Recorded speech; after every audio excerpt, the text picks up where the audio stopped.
వారం జరగనుంది. సచివాలయంలో మధ్యాహ్నం 3 గంటలకు సీఎం రేవంత్ రెడ్డి అధ్యక్షతన జరిగే కేబినెట్ సమావేశంలో పలు కీలక నిర్ణయాలు తీసుకోనున్నారు. గోదావరిపై ఆంధ్రప్రదేశ్ ప్రభుత్వం తలపెట్టిన బనకచెర్ల ప్రాజెక్టుపై చర్చించనున్నారు. స్థానిక సంస్థల ఎన్నికలపై మంత్రివర్గం నిర్ణయం తీసుకోనుంది. రైతు భరోసా నిధులు విడుదల చేసినందుకు వీలైనంత త్వరగా స్థానిక సంస్థల ఎన్నికలు జరపాలని ప్రభుత్వం భావిస్తోంది. పంచాయతీ పరిషత్ ఎన్నికల్లో ముందు ఏది నిర్వహించాలనే దానిపై స్పష్టత రానుంది. వచ్చే వారంలో ఎన్నికల షెడ్యూల్ ప్రకటన ఉండొచ్చని ప్రచారం జరుగుతోంది. రాజీవ్ యువ వికాసం, ఇందిరమ్మ ఇండ్ల పథకం పైన మంత్రివర్గంలో చర్చించనున్నారు.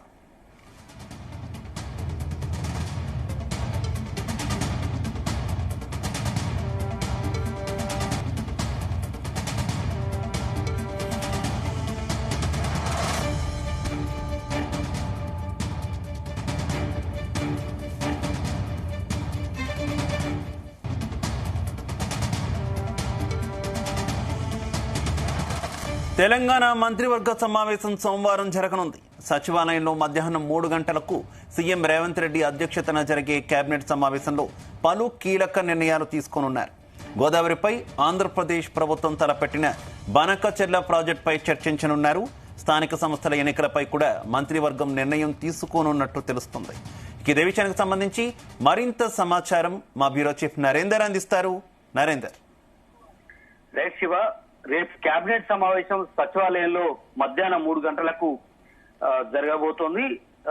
మొత్తం మంత్రులు అందరూ కూడా ఈ కార్యక్రమానికి రేవంత్ రెడ్డి అధ్యక్షతన జరిగే కార్యక్రమంలో చాలా ఇంట్రెస్టింగ్ జరిగే అవకాశం ఉంది. గతంలో ఈ గవర్నమెంట్ వచ్చినప్పటి నుంచి కేబినెట్ సమావేశాలు చాలా సార్లు జరిగినాయి. కానీ ఈసారి గతంలో వాటికి చాలా తేడా ఉంది. ఎందుకంటే ఒక పక్క ఏపీకి సంబంధించినటువంటి ఇష్యూ మీద బనకచెర్ల ప్రాజెక్టు ఏపీ ప్రభుత్వం కట్టబోతున్న నేపథ్యంలో ఇది 2 రాష్ట్రాల మధ్య, అదేవిధంగా రాష్ట్రంలో ఉన్నటువంటి ముఖ్య నేతల మధ్య, వివిధ రాజకీయ పార్టీల మధ్య పెద్ద ఎత్తున చిచ్చుపెట్టినటువంటి పరిస్థితి కూడా ఉంది. ఈ అంశం మీద ప్రధానమైనటువంటి చర్చ జరిగే అవకాశం ఉంటుంది. మరొక ఇంట్రెస్టింగ్ విషయం ఏంటంటే స్థానిక సంస్థల ఎన్నికలు త్వరలోనే జరగబోతున్నాయి. దానికి సంబంధించినటువంటి షెడ్యూల్ మరొక వారం 10 రోజుల్లో, మేబీ ఈ మంత్ ఎండింగ్ లోనే 27వ తారీఖు నుంచి 30వ తారీఖు లోపట్నే షెడ్యూల్ వచ్చే అవకాశం ఉన్నట్టుగా కూడా చాలా స్పష్టంగా కనిపిస్తుంది. రేపు ఈ విషయం మీద ఖచ్చితంగా మంత్రి మండలి నిర్ణయం తీసుకునే అవకాశం అయితే కనిపిస్తుంది. ఇక ఇదే అంశం మీద రాష్ట్రంలో గడిచిన 18 నెలల నుంచి జరిగినటువంటి సంక్షేమ పథకాలు, అదేవిధంగా ఏ రకమైనటువంటి అభివృద్ధి జరుగుతోంది, కొత్తగా కూడా మంత్రులు 3 కూడా యాడ్ అయిన నేపథ్యంలో గతంలో కంటే ఇప్పుడు కేబినెట్ లో 3 యాడ్ అయ్యారు కాబట్టి సీఎం తో కలిసి మనం చూస్తున్నాం 14 మంది దాకా ఉన్న నేపథ్యం ఉంది. కాబట్టి ఇప్పుడున్నటువంటి పరిస్థితుల్లో వాళ్ళ శాఖలు చాలా స్పీడప్ గా చేయాల్సిన అవసరం ఉందని సీఎం చెప్పే అవకాశం ఉంటుంది.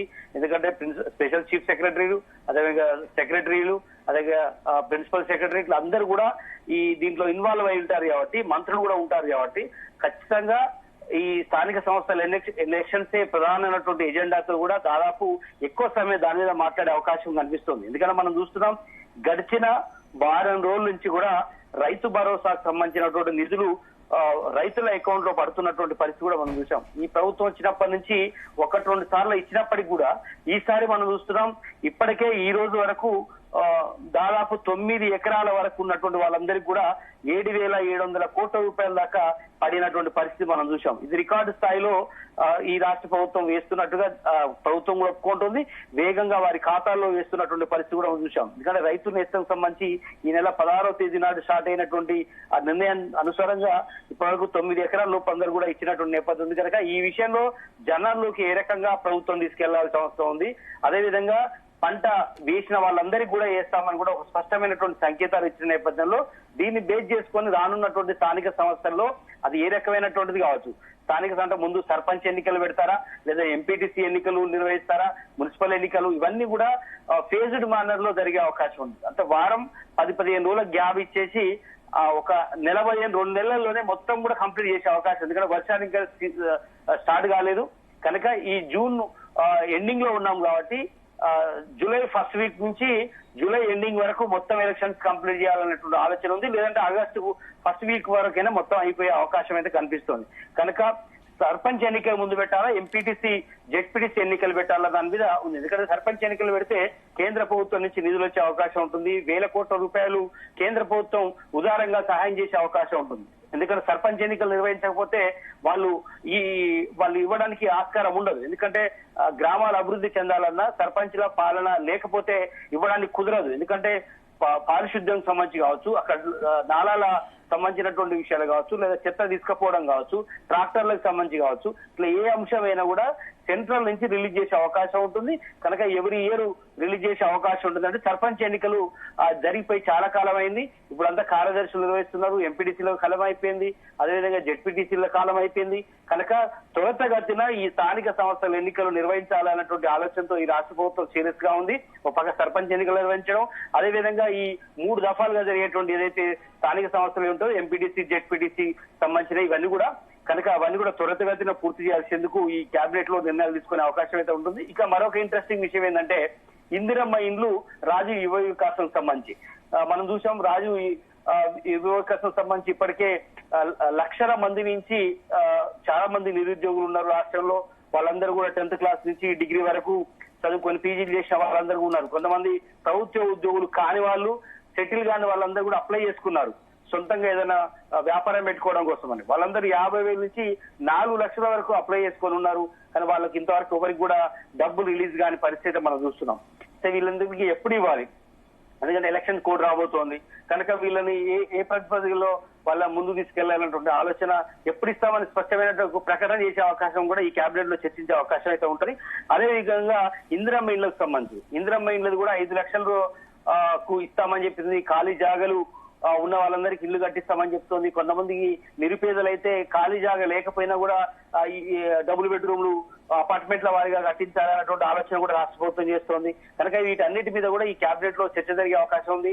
ఇందిరమ్మ ఇళ్ల మీద అయితే ముందు తప్పాలుగా మనం చూస్తున్నాం. నియోజకవర్గానికి దాదాపు 3,500 దాకా ఇండ్లు కట్టియాలనే ఒక టార్గెట్ అయితే నిర్వహిస్తోంది.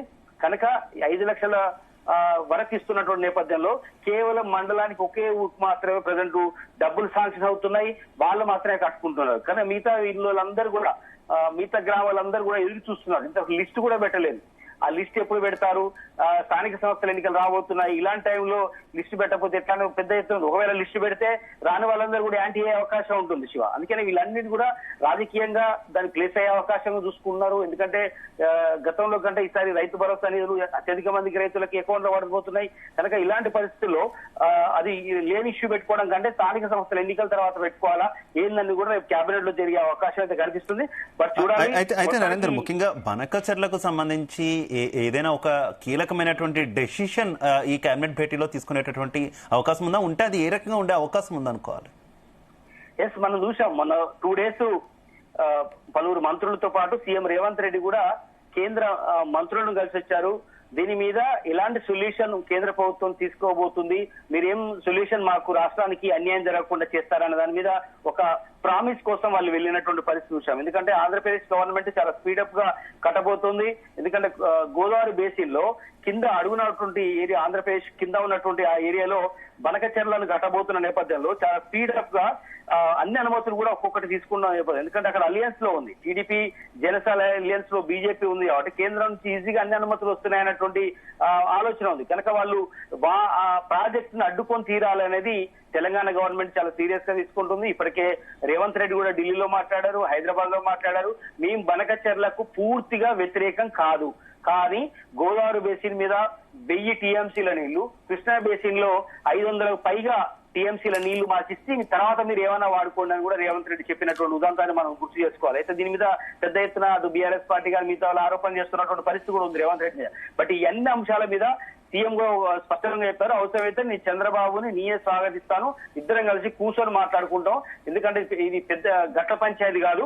ఇప్పుడున్నటువంటి పరిస్థితుల్లో వాళ్లకు కొంత న్యాయం జరగాలి, అంతకంటే ముందు మాకు కూడా, ఎందుకంటే పరివాహక ప్రాంతంలో ఉన్నాం కాబట్టి మాకు కూడా న్యాయం జరగాలన్నటువంటి డిమాండ్ మీద మేము వెళ్తున్నాం తప్ప గొడవలు అవసరం లేదు. అవసరం ఇద్దరు కలిసి కూర్చుంటామన్నారు. నిన్న మనం చూసాం, జలశక్తి మంత్రి కూడా ఆయన కూడా చెప్పే ప్రయత్నం చేశారు, ఇద్దరు ముఖ్యమంత్రులను కూర్చోబెట్టి మాట్లాడితే సాల్వ్ అయిపోతుంది, కూర్చోబెడదామని కూడా అన్నారు. బట్ ఈ అన్ని అంశాల మీద కూడా రేపు కేబినెట్ లో చర్చించే అవకాశం ఉంది. ఎప్పుడు ముఖ్యమంత్రి కలవబోతారనే విషయం, బనకచెర్ల అంశం మీద, అదే సమయంలో ఇందిరమ్మ ఇష్యూస్ కావచ్చు, రాజీవ్ వివేకాసం ఇష్యూ కానీ, స్థానిక సంస్థలకు ఎన్నికలు ఎప్పుడు షెడ్యూల్ రిలీజ్ చేయాలనే దాని మీద కానీ, ఇట్లా అన్ని జరగబోతున్నటువంటి నేపథ్యంలో ఈ రేపటి ప్రయారిటీ ఖచ్చితంగా కూడా ఈ కేబినెట్ లో అన్ని అంశాల మీద చర్చ జరగబోతుంది. కొత్తగా 3 మంత్రులు వచ్చారు కాబట్టి వాళ్ళ శాఖలకు సంబంధించినటువంటి ఇష్యూస్ కూడా జరుగుతాయి. బట్ చూడాలి, రేపు 3 నుంచి రేపు రాత్రి వరకు కూడా కేబినెట్ సమావేశం జరిగే అవకాశం అయితే కనిపిస్తోంది శివ. అలాగే ముఖ్యంగా ఈ స్థానిక సంస్థల ఎన్నికల విషయంలో కూడా ప్రభుత్వం ముందుకెళ్తున్నటువంటి నేపథ్యంలో ఏమైనా కొత్త పథకాలు లేదంటే ఆల్రెడీ కాంగ్రెస్ ఇచ్చినటువంటి హామీల మీద ఏమైనా డెసిషన్ తీసుకునే అవకాశం ఉందా? అది కూడా కొంత ఏమైనా చర్చకు వచ్చే అవకాశం ఉందా నరేందర్ ఈ కేబినెట్ భేటీలో? ఖచ్చితంగా, ఎందుకంటే వాస్తవానికి ఎలక్షన్స్ ముందు పిసిసి అధ్యక్షుడు గారు రేవంత్ రెడ్డి ఉన్నప్పుడు చాలా హామీలు గుప్పించారు. దాదాపు 420 హామీలు ఇచ్చారని కూడా ప్రతిపక్షాలు ఆరోపణ చేస్తున్నటువంటి పరిస్థితి కూడా మనం చూసాం. గతంలో స్కూటీల విషయంలో అమ్మాయిలకు ఇచ్చే విషయంలో కానీ, నిరుద్యోగం సంబంధించినటువంటి ఇష్యూలో కానీ, అదేవిధంగా ఇప్పటికే గ్యాస్ హామీ ఇచ్చారు, అది కొంత ఇంప్లిమెంట్ అవుతుంది, కొంత ఎక్కడో టెక్నికల్ మిస్టేక్ అవుతోంది. అదే సమయంలో ఉచిత బస్సు ప్రయాణం అయితే సక్సెస్ఫుల్ గా నడుస్తోంది. అదే సమయంలో ఇట్లా చాలా స్కీమ్స్ కూడా కొంత ఆన్గోయింగ్ లో ఉన్నాయి, కొన్ని ఇంకా నెరవేర్చాల్సిన అవసరం కూడా ఉంది. వాటి మీద కూడా చాలా ప్రతిపక్షాలు ఇప్పటికే ఆరోపణ చేస్తున్నాయి. వీటి మీద మరికొన్ని సంక్షేమ పథకాలని త్వరలోనే తీసుకురాబోతున్నామని ఇప్పటికే పలువురు మంత్రులు చెప్తున్నారు. అవి ఏవేమి రాబోతున్నాయో కూడా చూడాలి. ప్రజెంట్ అయితే ఒకటైతే ప్రభుత్వంలో వినబడుతుంది, ఆర్థిక సంబంధాన్ని లేనివి ఏవైతే ఉన్నాయో అవి అయితే ఖచ్చితంగా అడ్మినిస్ట్రేషన్ సాఫీగా జరిగేటి ఏది ఉంటే అవి అయితే ముందు చేయాలన్నటువంటి ఆలోచనతో ఉన్నాయి.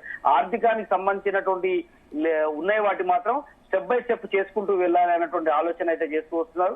ఇక రైతు భరోసా ఇవ్వకపోతే తప్పదు కాబట్టి రైతు భరోసా ఒక 1000 రూపాయలు ఇచ్చి ఈ స్కీమ్ ని కంటిన్యూ చేస్తున్నటువంటి పరిస్థితి ఉంది. అదేవిధంగా ఆర్టీసీ మహిళా ప్రయాణాల వల్ల గవర్నమెంట్ కు అడ్వాంటేజ్ వచ్చింది, మహిళల్లో సానుభూతి వచ్చింది కాబట్టి దాన్ని ఖచ్చితంగా కంటిన్యూ చేస్తోంది. అదే సమయంలో 200 యూనిట్లకు సంబంధించినటువంటి స్కీమ్ ని వాళ్ళు ఎన్నికల ఎజెండాలో పెట్టారు, అది పకడ్బందీగా నిర్వహిస్తూ వస్తున్నారు.